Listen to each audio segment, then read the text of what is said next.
So let's talk about control flow statements or loops in Java.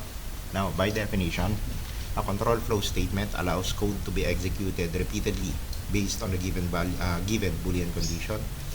That means, kung meron kang block of code na gusto mong paulit-ulit na i-execute provided na merong isang kondisyon na sinasatisfy ng program mo, yung mga loops dun sa Java ang gagamitin natin. Now, there are three types of loops sa Java. There are three ways of doing this one. We have the while, we have the do while, and we have the for. Pag-usapan natin yung tatlong to later on. Okay? But before we continue, pag-usapan muna natin ano ba yung mga components sa isang loop para mag-work siya properly. Number one, kailangan may variable ka that will be used for control. Siyempre, kailangan mo yun. Yun yung ite-test mo later on eh. And it has to have an initial value. Number two, na kailangan mo, the control itself. Ito yung mga Boolean expressions natin. Any expressions na magre-return ng either true or false value. Number three, na component na kailangan mo dun sa loop mo is yung mga statements na gusto mong ipa-execute provided na yung condition mo dun sa number 2 remains true. And then, syempre, number 4, a way to break out of the loop. Kailangan mo yon kasi kung hindi ka magkakaroon ng paraan para mag-break dun sa loop natin, ang mangyayari is dire-diretso lang yung loop natin, hindi siya matatapos. Okay? So, magandang gawin natin, magkaroon tayo ng exercise kung paano natin i-demo kung paano gamitin yung tatlo, yung while, do while, at saka yung for. So, let's start off with while. Okay, let's have an example. Let us assume na meron tayong isang program, and then isa sa mga requirement ng program natin is we have to print out the numbers 1 to 10 sa screen. Kung hindi tayo gagamit ng loop, ang mangyayari, we have to do it manually. So, we have to print out the numbers 1, 2, 3 until such a time na maabot natin yung number 10. Now, kung ganun yung approach natin, very inefficient yung program. Although, effective, satisfy niya yung requirement ng program.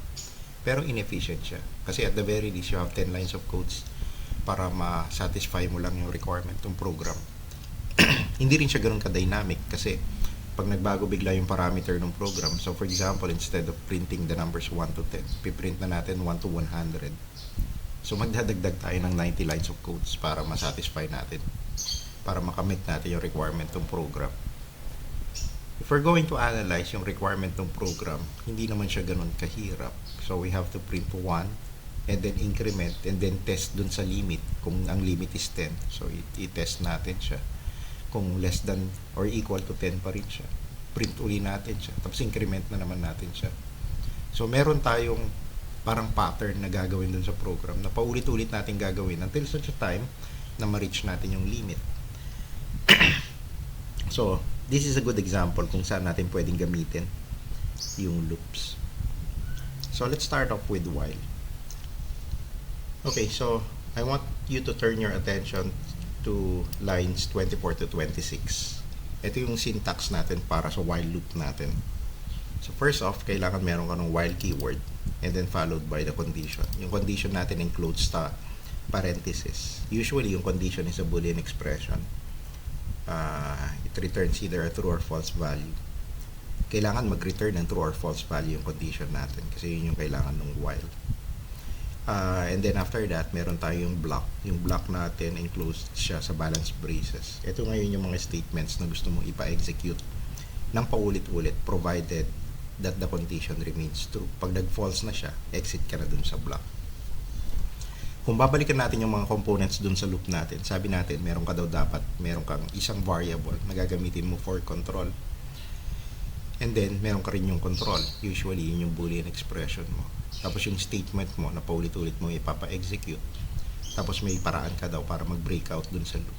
So, let's start off with number 1. Kung ipiprint natin yung value na 1, so, initially, meron akong counter. Initialize ko siya sa value na 1. Ito yung gagamitin ko later on para i-test ibangga dun sa limit which is 10. Okay? So, yun yung variable na gagamitin ko for control. And then, number 2, yung control itself. Yun yung condition. So, basically, ano yung condition natin? As long as counter is less than or equal to 10, gusto kong i-execute mo yung block. Itong block na to. Okay? So, yung statements that will be executed provided that the condition remains true. So, ano pa yung gusto kong gawin? So, gusto kong i-print yung numbers 1 to 10 sa screen. Kung mapapansin nyo, si counter, pwede ko nang gamitin siya. Siya yung 1 initially. Diba? And then, increment ko lang siya. Becomes 2. Increment ko siya. Becomes 3 and so on and so forth. Until such a time na maabot niya ngayon yung 10. So, basically, ang gusto lang natin gawin dito, system.out.println si counter. Diba? And then last, ito yung isa sa mga pinaka-importante. Kailangan may way ka to break out of the loop. Imagine mo si counter remains 1. Hindi siya nag-i-increment. So, hindi matatapos yung loop na yan. Kasi yung condition mo, eto, laging true yan. Kasi si counter nga natin, nag-i-stay siya sa 1. So, gusto ko siyang maging 2, gusto ko siyang maging 3, and so on and so forth. Hanggang makarating siya sa 10.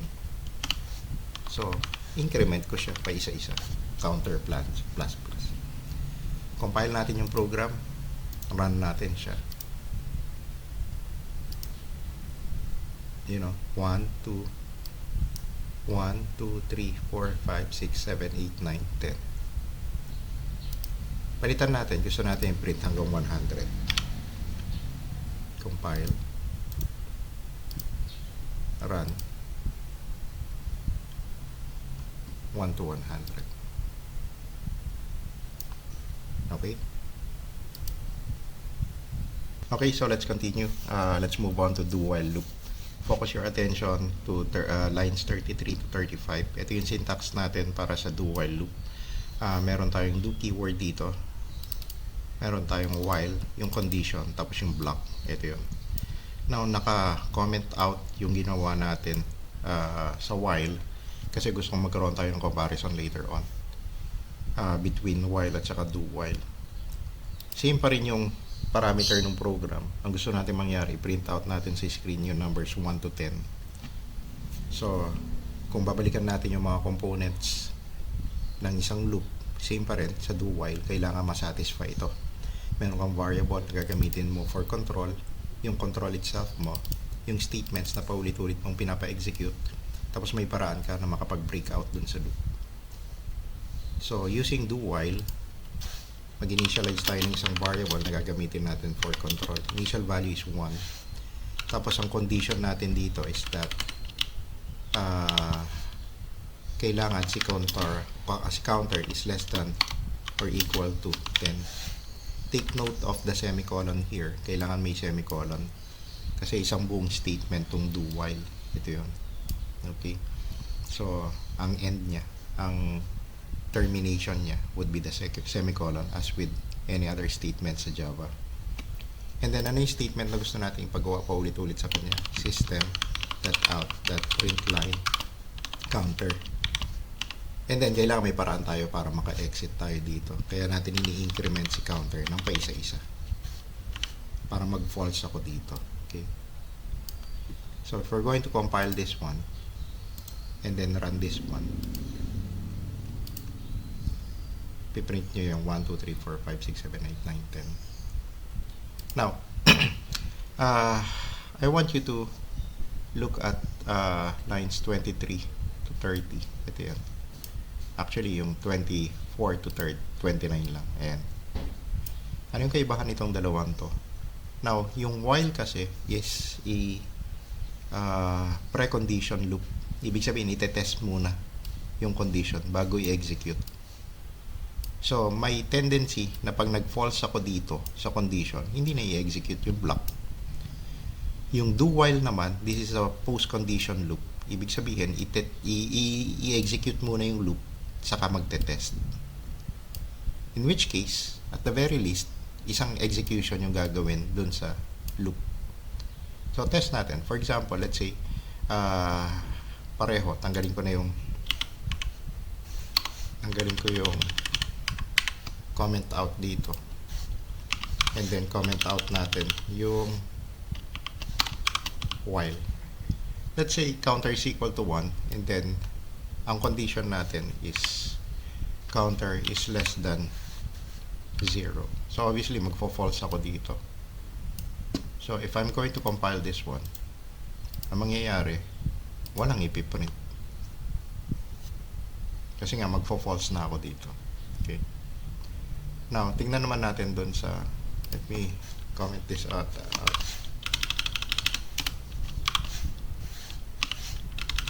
Tanggalin natin yung comment sa do while. Same scenario. Less than 0. Compile. And then run. Makikita nyo may value na 1 doon. Okay, the reason for that is because, again, yung while natin is a precondition loop. Ibig sabihin, itetest muna bago mag-execute. So, walang kasiguruhan na may execute yung loop. Kasi itetest muna natin siya. Yung do while naman, it is a post test loop. Ibig sabihin, execute muna yung loop. Ito yon, saka itetest. So, at the very least, merong isang execution ng loop. So, that's the difference between the two. Okay, so let's continue with the for loop. So, of the three, we have do while, we have while, at saka yung for, control flow statements natin sa Java. Yung for loop, yun yung medyo pinaka-paborito ko. The reason for that is because yung lahat ng mga components mo dun sa loop, may ilalagay mo sa isang lalagyan lang. So, ito yung syntax. I'd like you to focus your attention on lines 24 to 26. This is the syntax for the for loop. So, meron kang 4 keyword, tapos meron kang, yung 4 keyword, tatanggap siya ng tatlong expressions. Expression 1, expression 2, and then 3, each separated by semicolons. Tapos, enclosed siya sa parenthesis. And then, meron kang block. Yung block ngayon, yun yung paulit-ulit natin ipapa-execute provided na yung condition mo is true. Pero, nasaan dito yung condition? So, isa-isahin natin yung mga expressions dun sa loob nung for loop natin. Yung expression number 1, basically, ito yung parang initialization na gusto mong mangyari. Isang beses lang siyang i-execute at the onset nung for. Ibig sabihin, pag i-execute na natin yung for, not the block ang unang i-execute would be the initialization. The second expression, ito ngayon yung condition. Ito yung control. Hanggang saan natin gustong patakbuhin si for loop. And then the last one, the expression. Usually, ito yung mga increment or decrement operators natin. Ito yung paraan natin kung paano tayo magbe-breakout dun sa loop. And then obviously, meron tayo ng block. Meron tayo yung statement na paulit-ulit natin papa-execute. Sabi ko kanina, mas gusto ko yung for loop. The reason for that is because, yun nga, lahat ng mga components ng loop, may ilalagay natin sa isang lalagyan dun sa mga expressions niya. So, let's start off dun sa, or balikan natin yung requirement ng program kanina. Kailangan natin i-print yung numbers 1 to 10. So, obviously, kailangan ko muna mag-initialize ng isang variable dito. Tawagin natin int counter 1. Now, I can do that. Pwede kong ilagay ito sa labas. Kagaya ng ginagawa natin kanina. Pero ayaw kong gawin yon simply because pwede ko siyang ilagay dito. Ayaw kong gawin kasi ang mangyayari is pag hindi ko na kailangan si counter, nag-i-exist pa rin siya, nagpe-persist pa rin siya all throughout the program. Gagamitin ko lang naman si counter sa loob nung for loop. So the good thing about this statement na nandito siya sa loob, si counter mag-i-exist lang as long as na true yung condition. Mag-i-exist lang siya sa loob ng for block. After nang mag-exit dun sa for, hindi na mag-i-exist si counter. So mag-free na yung memory na inallocate para sa kanya. So mas nagiging efficient ngayon yung program natin. So yung condition natin kanina, as long as si counter is less than or equal to 10, i-execute natin yung program. Tapos yung increment or decrement natin kanina, di ba yung increment, basically mag-add ka ng isa sa isang variable. Pag decrement naman, susubtract ka ng isa. So ang ginagawa natin, si counter natin, nag-add tayo ng pa isa-isa. At siya na rin yung ginagamit natin para mag-print tayo ng value. As you can see, mas malinis ngayon yung code natin. Compile natin to. I-run natin. same yung output. So kung gagawin natin 15 to,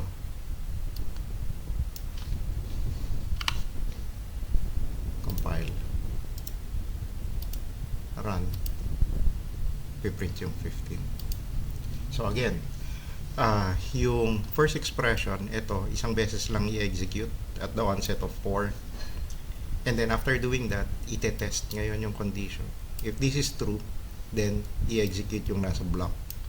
Pag false siya, exit na siya agad. So parang while siya. Precondition siya or pre-test loop siya. Te-test muna bago siya i-execute. After execution, increment natin ngayon ito. Si counter becomes 2 and then ite-test uli siya. As long as it's true, execute to and then ito na naman. So maglo-loop lang mula dun sa expression number 2, yung block at saka yung expression number 3. Another thing,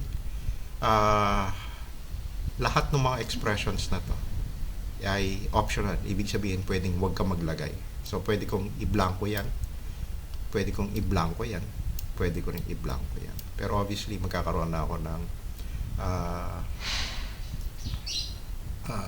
infinite loop pag ganun yung ginawa ko. Okay?